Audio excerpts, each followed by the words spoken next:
Déclaration de participation au dialogue politique national. Nous, Congolais de la diaspora congolaise, issus de tous les continents, réunis en ce jour, en notre siège provisoire de Campo Hotel dans la commune de Barumbu, à Kinshasa, pour statuer sur notre participation au dialogue politique national inclusif. Après débat et délibération, rendons public la déclaration suivante. On s'attend que le dialogue qui s'ouvre ce jeudi 1er septembre 2016 n'est pas inclusif, conformément à la résolution 2277 du Conseil de sécurité des Nations Unies, en raison de l'absence importante à ces travaux d'une partie de l'opposition politique. Attendu que cette absence aura comme conséquence le rejet par les absents des résolutions qui seront prises par ce forum, considérant avec regret que la facilitation est restée sourde au préalable posé par l'opposition, à savoir la libération de tous les prisonniers politiques, la réouverture des médias proches de l'opposition et l'accès de l'opposition aux médias publics, décidons ce qui suit. 1. La diaspora congolaise ne prendra pas part au dialogue dans son format actuel, qui viole son caractère inclusif tel que défini par la résolution 2277 du Conseil de sécurité des Nations Unies. 2.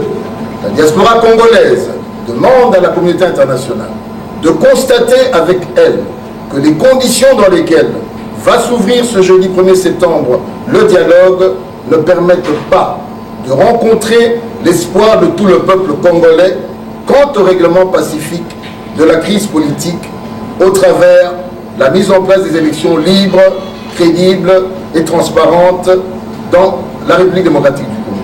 Fait à Kinshasa, ce 31 août 2016, les signataires. Je vous remercie.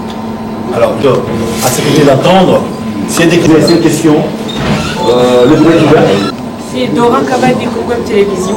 Très bien. La diaspora congolaise a-t-elle subi une pression? Nous avons exigé que le dialogue dans lequel nous devions participer, c'était le 2277.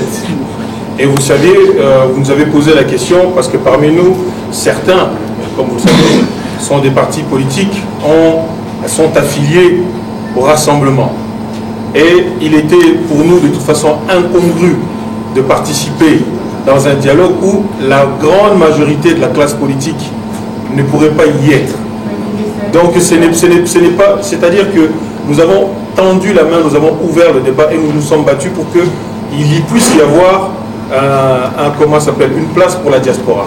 Maintenant, nous voyons aussi que toute la classe politique n'y est pas, et si le caractère inclusif qui va réunir tous les fils et les filles du pays ne sont pas dans ce dialogue. Donc, et vous comprendrez bien que entre la dernière fois où nous étions ici, il n'y avait pas eu justement la déclaration du rassemblement. Okay? Donc nous avons subi de la dépression de la part de personne. Nous sommes ouverts, nous avons tendu la main, nous avons travaillé parce que nous sommes venus ici pour le dialogue. La diaspora a payé ses billets d'avion, est venue dans ce Congo pour dialoguer parce que la facilitation et surtout la communauté internationale avait exigé de la place de la part enfin, toute la communauté nationale congolaise, et c'est pour ça que nous étions venus ici pour faire ça. Voilà. Vous êtes monsieur? Monsieur Jean-Pierre Seké, du journal de votre position initiale de samedi. Pas encore la position du rassemblement. L'extrait où se rencontrent tous les cours. L'opposition. Nous ne sommes jamais... Parmi nous, il y a des sensibilités. C'est lorsque du rassemblement de la diaspora puisse prendre dans un dialogue où les acteurs principaux n'y seront pas. Et nous avons le tutus réussi à mettre autour de la même table tout le monde et participera à ce dialogue. Aujourd'hui, vous l'avez vu, c'est pas... Ce genre de Cyril Kanyama de Radio Kapi, il y a d'autres délégués de la diaspora, pendant qu'il y a d'autres diaspora qui... Cette diaspora, nous sommes en contact avec elle, nous discutons ces gens-là parce qu'ils ont pris part à la facilitation.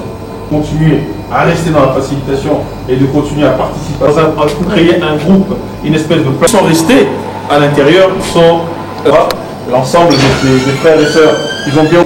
Des difficultés. Je vous renvoie à la déclaration. Merci.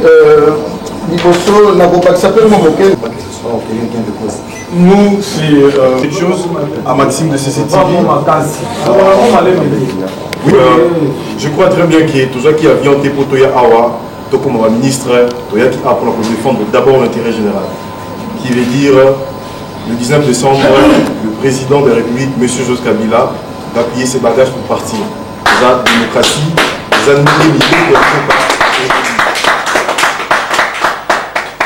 donc, si sous chance mingi, que tout sur la pour m'accompagner dans mon les sangs tellement coulés et les Congos n'ont plus besoin de sang pour se sauver.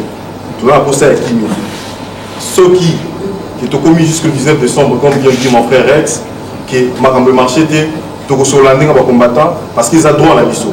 Donc, chacun dans sa base. Donc, il y a des places aux alliés, Afrique du Sud, États-Unis, Allemagne, France, Belgique, même ici, Nakati, Mbandaka, Bukavu, Butembo, Makono, Basel,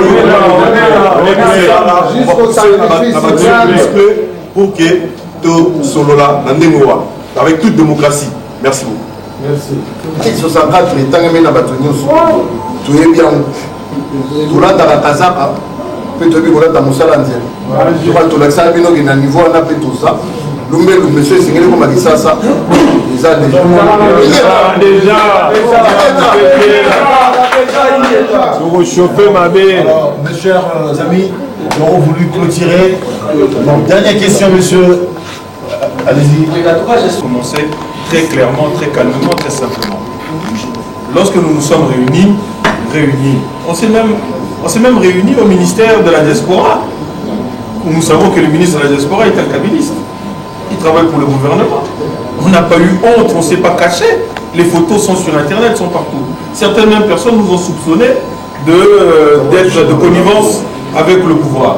Et nous avons dit nous sommes dans une démarche collective. Il y avait toute la diaspora, nous étions là.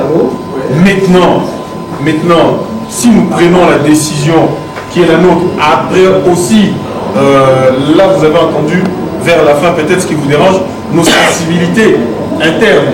Vous avez entendu nos sensibilités, nous nous sommes exprimés peut-être de manière individuelle, mais ce que nous exprimons, c'est peut-être avec passion nos points de vue, mais sachez que quand vous allez rencontrer, prenez le temps, vous avez votre micro, baladez-vous autour de notre groupe, vous allez voir qu'il y a différentes sensibilités qui sont représentées. Il y a des gens du pouvoir, il y a des gens qui sont des ONG, il y a des gens qui sont de la société civile.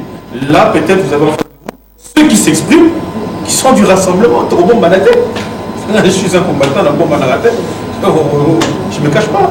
Mais je fais partie de la diaspora et je fais partie de cette diaspora-là et j'ai ma sensibilité individuelle et mon combat que je défends. Voilà. J'espère que je vous ai répondu. Merci à tous et bonne journée.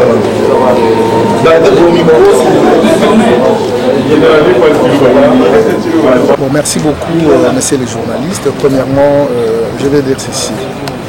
L'UDPS et les rassemblements ne sont pas partis du dialogue convoqué par M. Kabila. Nous le disons et nous le répétons. Nous sommes dans un dialogue qui tire son origine de l'accord cadre d'Addis Abeba. Conformément à toutes les résolutions successantes, qu'aujourd'hui nous avons aussi la dernière résolution 2277 des Nations Unies qui recommande au peuple congolais de pouvoir se retrouver et de parler sans pour autant fâcher la constitution de la République. Et qu'aujourd'hui, nos amis de la majorité, en connivence avec M. Kodjo et l'Union africaine à travers Mme Zuma, ont fait un complot contre la République. Donc, ce que nous allons assister demain, ça sera un complot contre la République et nous disons déjà que nous sommes prêts. Nous sommes la génération qui va se sacrifier pour défendre l'intégrité de la nation congolaise et surtout les intérêts de la nation congolaise. Et comme M. Kodjo fait dire pour nous amener dans un va-vite, pour accomplir le projet étant élaboré par la majorité et M. Kodjo, nous pensons que ça sera un échec total et la République ne sera pas reconnaissante vis-à-vis de Kodjo, vis-à-vis de la majorité et de M. Kabila en général. Alors aussi, je pense que c'est responsable, mon cher ami. Vous avez essayé un peu de répondre à cette question parce que pour nous, nous défendons tous les Congolais.